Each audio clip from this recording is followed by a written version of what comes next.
Hello friends, welcome to my channel Sushant Chess Wise. Today we are going to look at the next topic, that is the Classical Sicilian. We are going to look at the Velimirovic attack against the Classical Sicilian. So let's get started quickly. E4, C5, Knight F3, D6. The Classical Sicilian starts with the move NC6 as well. Okay, and the main idea is like where we played G6 in Dragon, A6 followed by E5 in Najdorf, E6, A6 in Scheveningen. So on move 5, black can play the move NC6. So after D4, CD4, ND4, NF6, MC3, here the move NC6 makes it the Classical Sicilian. This same position can be reached via different move order also from the second move NC6. After the moves E4, C5, Knight F3, Knight C6, D4, CD, ND4, NF6, NC3 and here D6 as well. Here some other two lines are also possible. One of the main is here E5, which is called the Saveschnikov Sicilian, which we will be discussing later. The move D6 makes it the Classical Sicilian. Many black players they prefer the move order NC6 because it makes white wonder whether he is going to face the Saveschnikov or some QB6 sidelines in Sicilian or the Classical Sicilian by transposition with this move order. If black makes white play the guessing game. Our usual move Bishop E3 is of course possible, but after the move NG4, it is considered not as good as it is in case of Najdorf, because here A6 move is not played. So instead of A6, black has the developed knight on C6. So many a times he can use the move A5 directly. So one tempo less situation will arise. But after NG4, I would like you to investigate the line BB5, which gives decent play. NG4, BB5, Knight E3, FE3 followed by castle and the rook file is open. So those who are okay with that position, they can check out my other lessons based on Scheveningen and Najdorf. So this BE3 line will transpose into that. Only NG4, BB5, NE3, FE castle will take us to a new position. The move which I am recommending is the move Bishop C4. With the move Bishop C4, White's plan remains the same. He wants to use BE3, but the point is we don't want to allow NG4. So after the move E6, which is almost forced here, White will go BE3 when NG4 is not possible, and instead of going QD2, he will do QE2. So because the bishop is out on C4, we cannot spend the tempo same way BE3, QD2, F3, because this bishop will be liable to attack quickly by A6, B5 and all. So black's play will become fast. So white has to omit the move F3, which tempo we have actually used with the move Bishop C4. So many people, those who play Dragon, Sicilian Dragon, they often try to go into the move G6 from classical transposing into Dragon. So it's called Classical Dragon also, but after the move Bishop E3, it's possible to go G6 over there. But after BC4, the move G6, which is our first trap also incidentally, G6 mistake, because knight into C6, BC, usually this knight C6 is only done if there is any particular or specific idea, and here comes the move E5. White is taking advantage of his extra development. Now if D into E blunder, then Bf7 check followed by Queen D8, winning the queen. So it's forced to move the knight. So many people feel that knight G4 gives decent play because E5 is attacked, but now comes E6 and now black is in serious trouble because firstly the knight is hanging. So Fe6 allows QG4, Be6 allows Be6, Fe6, QG4. So the knight has to be saved and we want to stop Ef7. So knight E5 almost forced when after the move Ef7, Nf7, here amongst many things we can simply win the pawn and break the castle. So Bf7 check, Kf7, qf3 check, and here it's perfectly good to take the c6 pawn. We can see that we are grabbing a pawn, but it's not at the cost of development. White himself is ahead in development over here. So he can easily take the pawn and look forward to convert the material advantage. White can easily do short castle. There is no need to do long castle because many will feel that the rook has b and c files open over there. Okay, so this is perhaps winning for white. Let's go back to the main line. I goes with the move e6, bishop e3, bishop e7, and now queen e2. As discussed before, we don't want to play f3 to stop knight g4. The queen guards the g4 square. White is preparing long castle, and he will try to play g4 without using f3. We will see what is the main idea. Okay. So now here black can choose between various move orders. He can play a6, qc7 or castle. All the three are considered decent and they transpose mostly into each other. After qc7, white always prefers to go bishop b3, not allowing any tactics based on ne5 and all. Sometimes nd4 is possible. Okay. So it is perfectly good to play bishop b3. Anyway, black plays a6, b5. So many feel that queen is still supporting c4. So there is no need to play bb3. But anyway, a6, b5 will be there. So it's better to go bb3. Many black players feel that qc7 will allow nb5. So they don't play qc7 over here. Okay. So most common or obvious move order is a6, 6, then long castle, then short castle. Or we can say more precise, first qc7, bb3, short castle. So basically after short castle also we could play bb3, qc7 and reach the same position. Here white has to decide whether he wants to go g4 directly or play rook h g1 and g4. We are going to discuss rook h g1 and g4, but g4 itself is also very interesting. After g4 white loses a pawn, but white is okay with that. See, after g4, knight into d4, deflecting the bishop, bishop into d4 and e5, bringing a double attack. e5 attacks d4 and the c8 bishop attacks the g4 pawn. So bishop retreats back to e3, and after bishop g4, white goes f3, attacks the bishop and uses the g file for the attack. That position is also very interesting. In future I will try to make some more video based on that particular line also.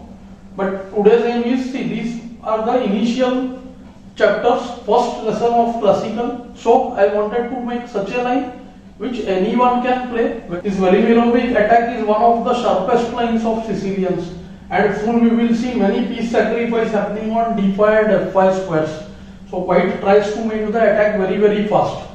Okay, so rook g1 here, black goes b5 and g4. So here we are at such a juncture where black has many options. Many black players go nd4 here, diverting the bishop first. Okay, diverting bishop to d4, and they want to go e5. But we have ruled out that possibility because now nd4, bd4, e5, bishop e3, then bishop g4, rook g4, knight g4, qg4, and white is clearly better. e5 has another disadvantage. After e5, whenever there will be g5, then this knight will land on the d5 square. So the d5 square will fall into white's hand. Okay, it will become a strong square for white. Also an outpost, both. Another option for black is to go for the na5 and snatch this bishop, which tries to become very powerful along the a to g8 diagonal. After knight a5, g5, knight b3 check, snatching the important bishop, a into b3, knight goes to d7, and here white goes rook g3. This plan is slightly different if we compare with our other Sicilian ideas. Here g6 or h4, h5, g6 is a slower idea. So white often plays direct g6, or he brings rook h3, qh5, which generates strong attack on the h7 pawn. And here after the move b4, white has a very strong move, knight f5, and these kind of sacrifices are very common in the Velimirovic attack. White is eyeing the d5 square. So after now right now e7 is hanging. So after e into f5, almost forced, knight d5, queen goes to d8, and white simply proceeds the attack with the move ef5. He is threatening f6 now. f6 which seems to trap the bishop, and also after f6 gf would be checked, and the queen would join after queen h5 or even fe7, winning the position. So f6 is a massive threat. Black goes rook e8, making space for the bishop on f8. So after f6 he can defend with bf8, but here white uses an intermezzo queen f3, protecting f6 and using a discovered attack on the a8 rook. So the threat is knight e7, check followed by queen a8. Here bishop f8 is played, and after the move bishop d4, we see that white's attack is very strong. After some time, black will not be able to stop the sacrifice on the f6 square. So queen is heading to h5, followed by nf6 check, gf, when the file will be opened and white will look to win the game, convert the game. I will be doing a detailed analysis of this particular game, but do understand that these ideas queen h5, nf6 and this rook h3 is almost unstoppable. So this position is winning for white. Okay, let's go to the next main line now. Here the main move happens to be the move b4, because the knight on c3 is not having any good place in the center, so knight has to go to b1 or a4. But there is a particular tactical possibility after b4, so black eliminates that with the move knight d4, bd4, and then goes for the move b4, which is another variation. White goes g5, not fearing complications after bc3, gf6. When we see that after cb2 just kb1, white king is far safer than the black king in that position. So nd7 forced, and here white has a typical tactical idea, knight d5. This knight jumps to d5 very often, and like we saw in the previous line where we gave nf5 and placed the knight on d5, here we are trying to use the attack in a slightly different way. After ed, bd5, we see that white is already threatening g6 and queen h5. So white's attack is going to be very fast. After b7, g6, we see that hg is very dangerous. hg will just allow rook g6 and the attack will grow. g7 will be attacked. There will be no good way to protect.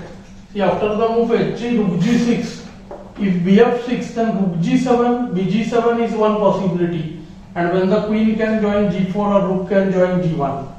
After bishop f6, rook g7, kg7, then also rook g1 check, king moves to h5, then qh5, and the game is over. So knight e5, trying to cover the g7 square. Now comes qh5.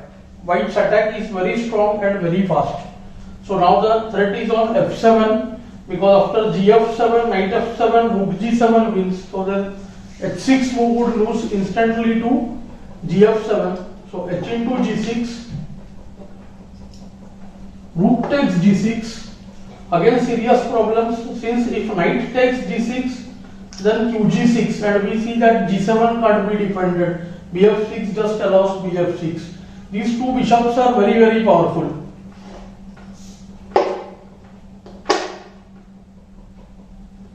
And after the only move, perhaps now there is one more threat already. We are eyeing at rook g7 also. Rook g7, kg7, rook g1 check also. When after king f6, qg5 mates. So this position is already winning. And after the move bf6, rook h6 very strong, and game over. Because in the event of g into h, there is just qh6 threatening rook g1. We can also consider it other way around. Rook g1 check, king h7 and queen f5 check, which is also winning. After knight g6, we have got qf6 threatening mate on g7, and bishop attacks the f7 square. To rook g8 we can win after bishop f7. After rook h6 and g6 forced, when after qg6, it's game over now. Queen h7, mate is threatened. The rook has to go away, and once the rook moves away, we have bishop f7, queen f7, rook h8, king h8, queen f7, and white wins the game. So now we will have to move to the main move b4. After the move b4, again same situation. White has to worry about the c3 knight. That is what black thinks. But here comes knight c6. This was the reason that black avoided the move b4 in the previous line. He played nd4 first. But now after qc6, still it looks like what do we do with the knight, because knight a4 is putting the knight away, e4 is weak, right? And knight b1 is also same, knight will be badly placed, there will be a5, a4, and it looks like black will be having the faster way to create an attack. But still comes the move knight d5. Now the e7 bishop is hanging, so forced to take ed5, and now comes the strong move g5.